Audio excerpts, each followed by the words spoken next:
You know,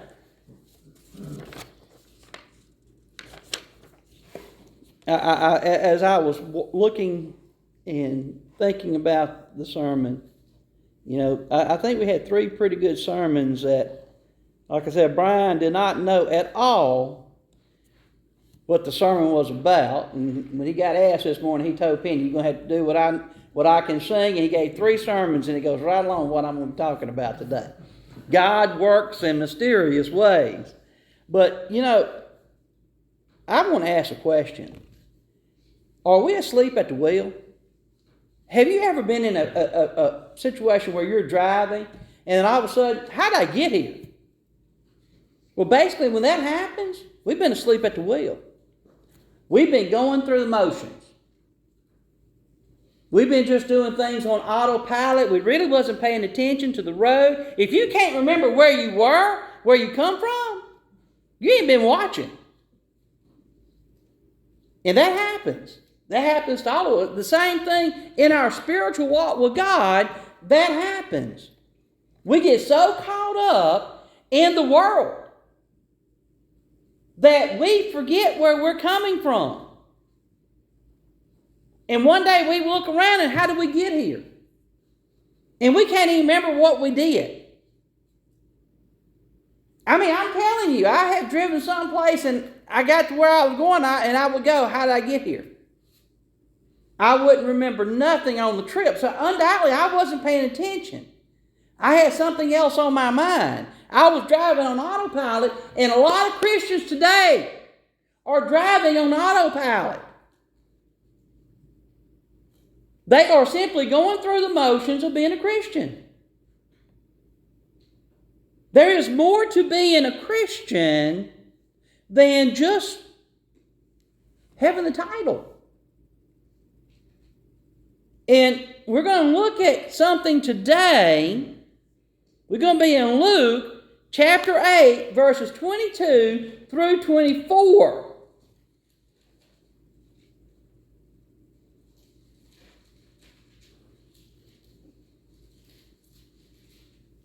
And we're going to see about life storms. Sometimes God throws a life storm at us, not as a punishment, but as a wake-up call. Maybe we've been traveling through life. Maybe we've just been on autopilot. We've just been cruising. And we hadn't been paying attention. So maybe God throws that storm out there. But let's read chapter 8, Luke chapter 8, verses 22 through 24. I'm going to start in 21 though. Then Jesus said to them, I'm going away, and you will seek me, and will die in your sin. Where I go, you cannot come. So the Jews said he would kill himself because he says, where I go, you cannot come. Hey, where is that? Luke? Oh, I mean, excuse me. I thought that was something going on there. I'm sitting here reading these verses and I'm going, what? You forgot where you came from. I'm telling you. All right, Luke chapter 8, verses 22, because I've been working in John. All right, now it happened on a certain day that he got into a boat with his disciples, and he said to them, let us cross over to the other side of the lake, and they launched out.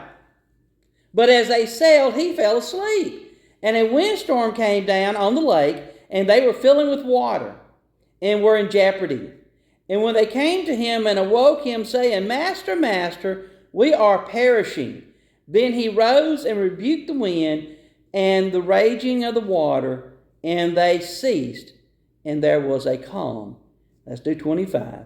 But he said to them, where is your faith? And they were afraid and marveled, saying to one another, who can this be? For he commands even the winds and water, and they obey him. Do we, now listen carefully to what I'm asking here, do we let life storms catch us unaware and cause us to fear? Do we? Life storms are coming, folks. They're coming. We have two choices. We can either be prepared for them or we can get caught unaware. We can feel, whoo, I'm a Christian. Ain't nothing going to bother me. Ain't nothing going to happen to me. And then when something happens, it completely takes out our foundation. It completely disrupts what we're doing.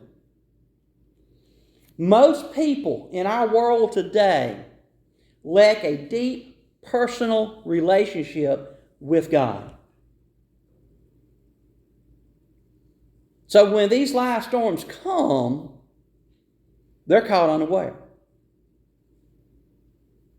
And they're running around like a chicken with its head cut off, trying to find answers, trying to come up with solutions, trying to find human aid when the aid they need is spiritual. They don't understand that we are going to have life storms. God does not promise us not having a life storm. God doesn't say we're going to have a rose garden with no thorns. We're going to have a rose garden and it's going to be thorns in it. We need to be prepared. We need to realize that there are life storms out there and we need to be ready. We need to be ready to face those life storms and trust God. We need to be prepared. You know, a lot of people say, well, they're having problems. They got sin in their life. Understand, not all life storms is because of sin in people's lives. Sometimes it's this. You might want to open the door up. You done shut the door on the only one that can help you. These life storms are a reminder. Sometimes the life storms are beneficial to get us back on the road we're supposed to be on. Look at here. I want you to understand. I want you to look at here. When they got on the boat, who got on the boat with them? Jesus. Jesus was on the boat with them. He didn't send them off by themselves. He was on the boat with them. That means wherever we go, even though these guys right here didn't have a clue to who the reality of Jesus really was at this time,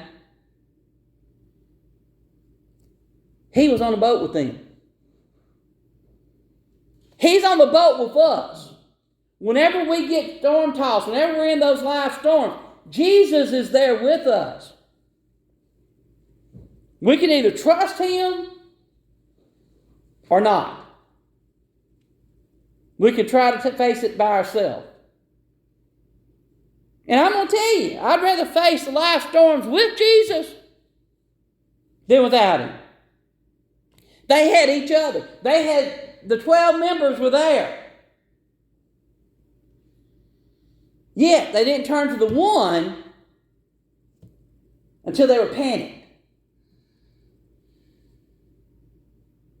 They didn't trust Jesus. Even though he was sleeping, they still didn't trust him, Something's going to happen.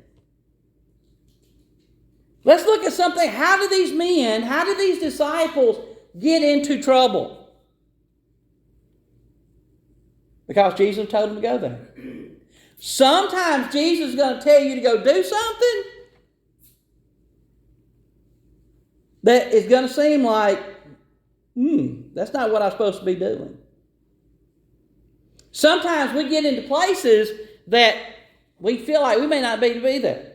I feel like his disciples are saying here, I should have stayed on land. If I'd have stayed back there, we wouldn't be in the shape we are right now. No, it would have been something else. It would have been something else. Understand, because of our faith, because of who we believe in, we're going to face life storms.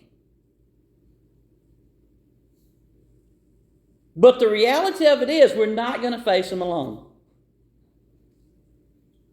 Jesus is going to be there every step of the way.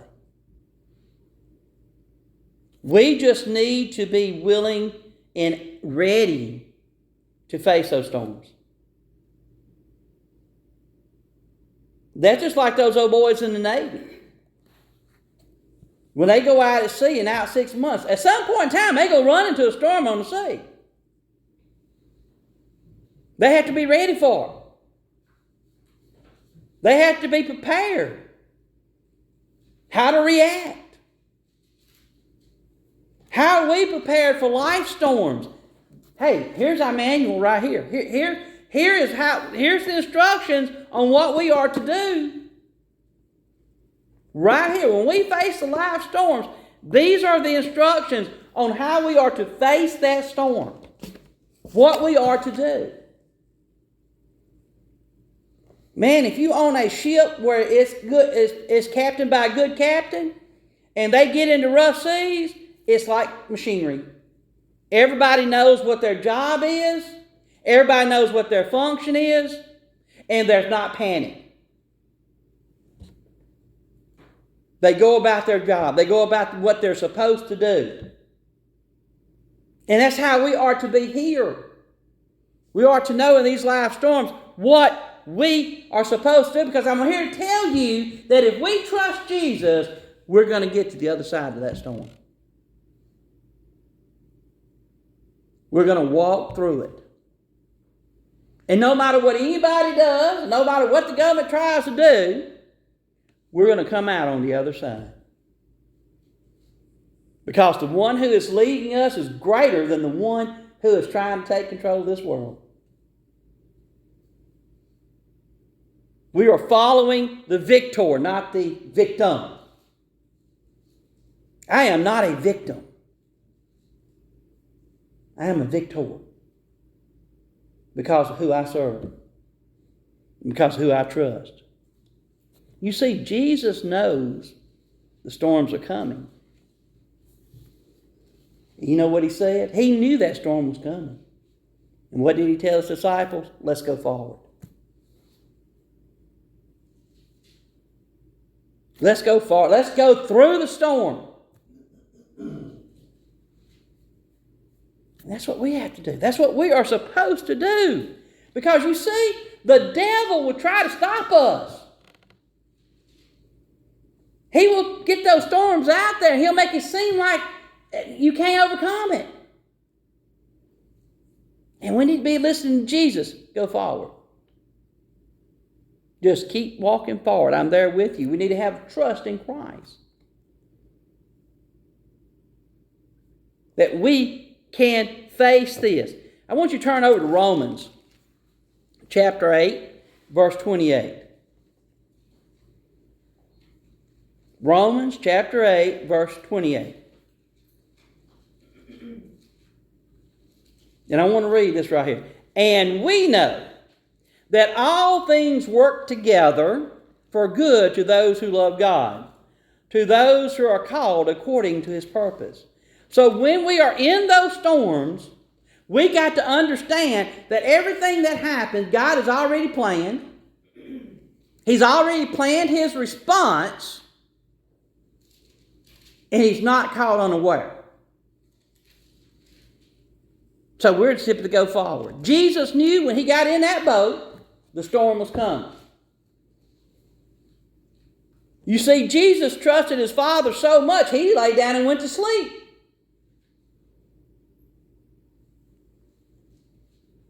His disciples should have realized that God wasn't going to let anything happen to Jesus, and because they are his, he wasn't going to let anything happen to them also. But, you know, Satan gets there and he starts whispering in your ears. And he starts trying to get you off course. He starts telling you, you're not good enough. God can't save you. Jesus is just a man. He can't do anything. And a lot of people will listen to him. So we should not let life storms catch us unaware and cause us to doubt. we should be prepared. We should be ready for them. We should not let the life storms cause us to have fear. We should face them. Because you know what? Our soul is in God's hands, and nothing can take us out of God's hands. So we have nothing to fear. The only thing they can do is hurt this body. You know, do what we say or we're going to kill you. You threaten me with heaven?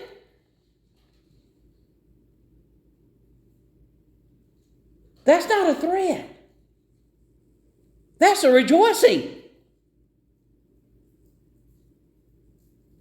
Hallelujah. You know, that's how we have to look at it. God's in charge. If God says my life needs to be paid so others may believe, go for it.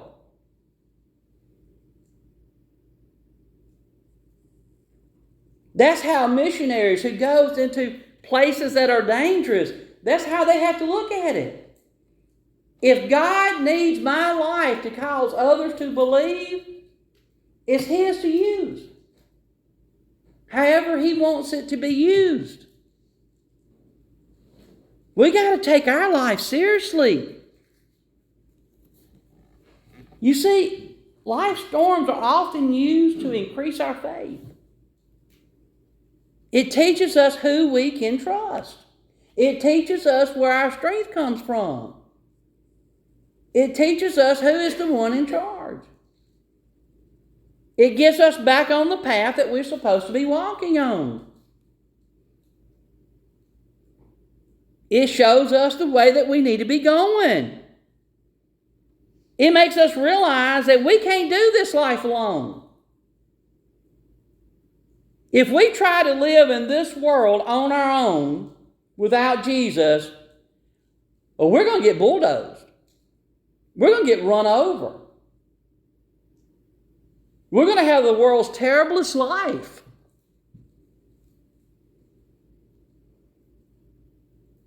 We can't do it alone. Life storms help us to realize Christ is there with us at all times. When Peter was in prison, Christ was there. He led the prison to Christ. He led the warden of the prison to Christ. God put him there for a purpose. Gave him a captive audience. We have to understand that sometimes these life storms has a meaning, has a reason behind them. We may not know it. I feel sure Peter didn't notice at the time that was the reason why he was in prison. But you see, God had people in that prison at that time that He knew was going to be positive to the gospel message. And not only did the prisoners come to, when the chains was broken loose because of the earthquake, not only did the prisoners not escape, but He stopped the warden from killing himself and led him to Christ and then led the warden's family to Christ.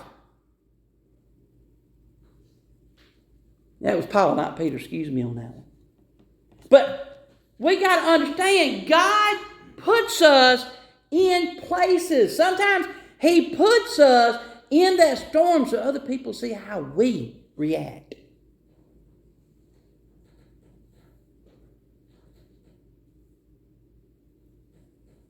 We need to understand God is the one in charge. We need to understand that we must take our faith, our service, seriously. Folks, it's not about coming to Sunday worship. It's not about coming to Wednesday worship. Because you see, that's what a lot of people who have the title Christian think they are supposed to do. They're supposed to come to Sunday worship. They're supposed to come to Wednesday worship. And then the rest of the week they live their life like the rest of the world. It's about a lifestyle every day. Every day is a day of worship. Every day is a day of service. We come on Sunday to show our love and our appreciation to God, to get fed His message. We come on Wednesday to get fed His message. To get our, the people that's living off grid's got solar batteries. They have to recharge those solar batteries every once in a while. Wednesday's a recharge. Sunday's a recharge. To go out and face the world. There's more to being a Christian than just doing what the world says we're supposed to do. We need to take our life in God seriously. We need to do that. We need to realize that our life is His. You know how seriously God took our life? He got on the cross for it. He died for it. He gave His total life for us.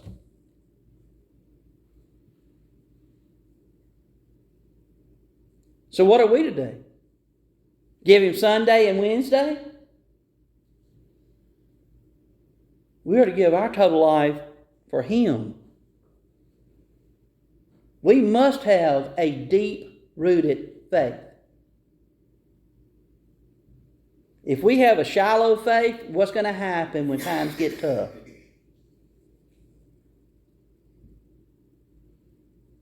Let's look at COVID.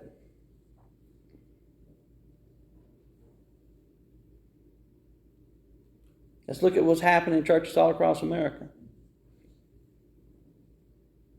Let's look at our nation. I mean, think about this, folks. We serve an awesome God. But a lot of people don't understand what that means. They just have a shallow-rooted faith, and they are so confused that we actually have to have the argument about whether or not boys can get dressed or compete against girls. We've got schools in America today that require young 12-year-old, 13-year-old, 14-year-old girls to get dressed with a fully biological, anatomically correct male boy in the same room with them. And they think it's okay. Where are the parents' outrage? There are more people mad because the NCAA finally stood up and said that the guy that won the women's championship last year cannot no longer compete in women's athletics because he is a male. And people are outraged. How dare you deny him his right? Why? Because he couldn't win against males, so he decided his females would go over and win? It's swimming, okay? He's got bigger muscle mass, more strength. He should be able to outswim a woman. And he almost had a woman beat him. But you can see why he came over there. But he's so upset because he has his title taken away from him.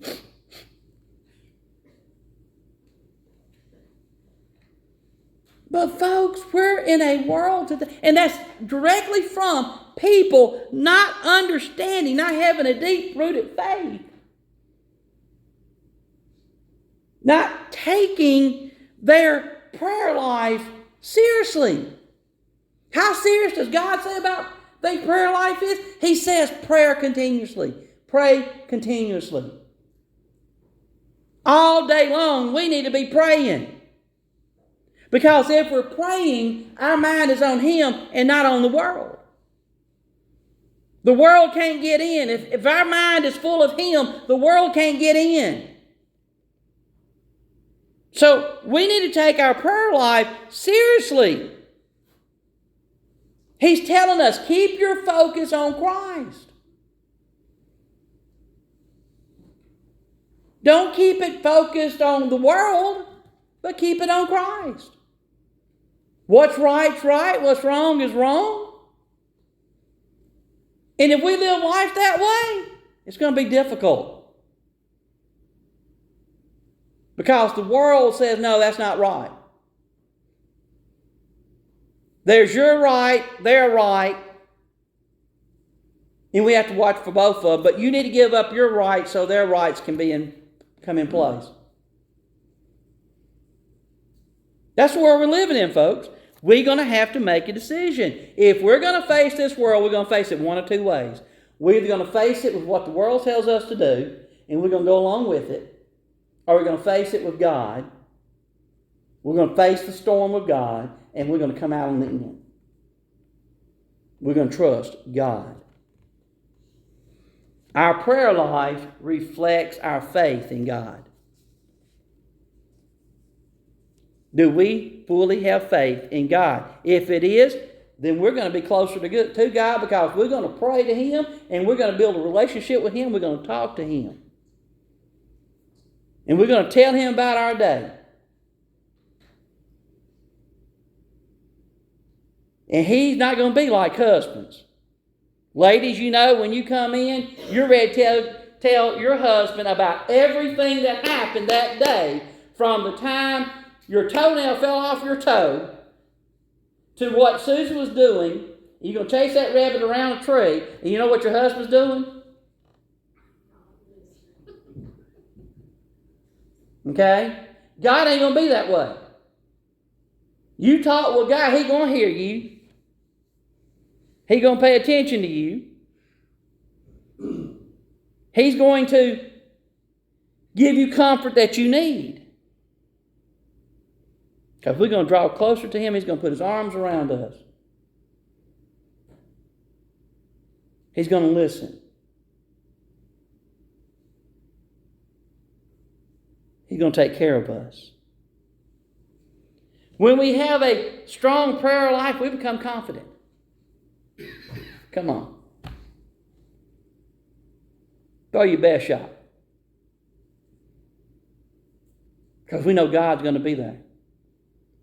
That God's going to be walking before us.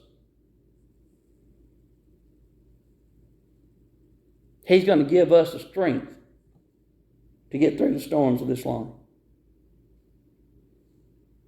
We're going to be confident in what He's going to do. And the more we pray, the stronger we get. Those storms hit, oh well. It's life. God's got this. And just move on forward. And then we come to realize something. God answers sincere prayer. You know, His disciples here come to Him and say, "Hey, Master, the storm's here. The boat's filling up with water. We're about to die." Jesus looks at them, gets up, cease. Boom. Immediately. It was not a calming down. It was bam. And then He tells them, "Where's your faith?" Even though I was asleep, I was still aware. He didn't wake up and look around and say, "Oh, what's going on?" He just said, "Cease." And then His followers go, "What type of man is this that the wind and the waters obey His commands?" God.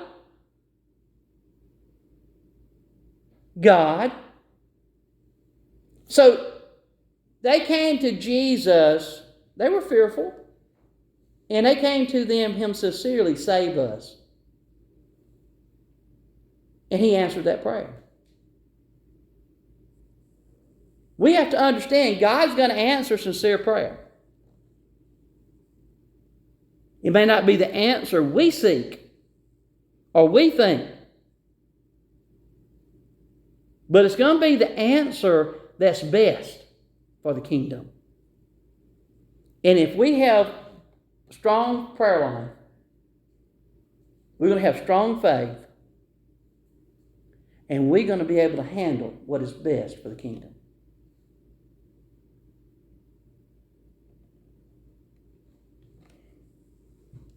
Are we asleep at the wheel? Are we ready to accept life and trust God to do what's best for the kingdom? That's the question that we need to be asking ourselves.